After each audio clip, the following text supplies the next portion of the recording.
Today I want to tell you a sad story. This story is about a little girl. Now this little girl loved to dance. She lived to dance. She never felt more alive than when she was expressing herself through the grace of her body. And she was good. So good, in fact, she was told she could make it to the top. That she could make dance her life as a prima ballerina.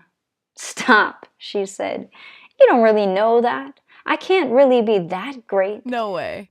But as she kept progressing and maturing in her art, it became more and more apparent that these fantasies people were throwing at her didn't have to be just fantasies. They had potential, the potential to become a beautiful reality.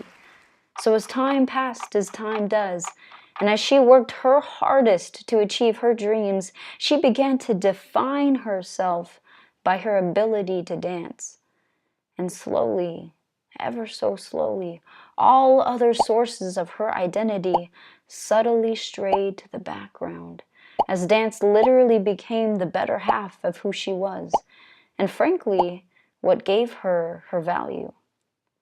Unfortunately, several years down the road, this little girl's dreams slowly began to drift out of reach as she encountered a baffling chronic injury. I say baffling because after years of countless visits to doctors, physical therapists, and dance trainers, she still found no relief.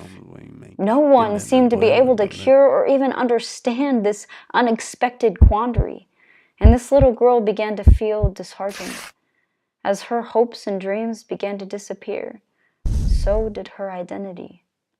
She had built everything she was, valued, and believed in on the rock of grace and beauty, the rock of dance.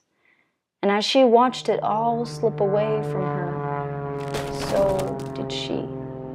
She too slipped away from herself.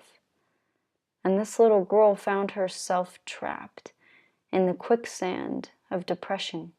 Help! Now, why on earth would I tell you such a sad, depressing story?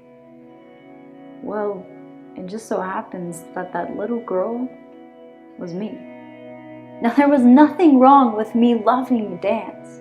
There was nothing wrong with me wanting to progress, wanting to do better. And there was absolutely nothing wrong with me shooting for my dreams. Where I completely messed up was putting too much value on one thing.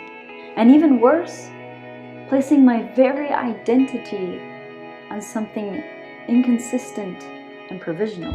I learned that if I'm going to be happy, I need to define myself by things that are enduring and consistent, things that are absolute. Or else I'm going to have to learn how to let go of my identity, because life's going to throw a whole bunch of obstacles at me. Maybe even obstacles that threaten to change my very lifestyle. Things that I thought I had control over, but I learned the hard way that I don't. So several years down the road, I finally found my way out of the shadow of depression, and I even found my way back to dance again. Though this time, I learned to deeply appreciate it without letting it grab onto my identity or take up too much room in my life bookshelf of what I value most. Now, it certainly hasn't been easy to do, and I absolutely have not perfected it. But striving to live the principle has brought me increased peace and happiness. Have a happy, happy New Year, guys.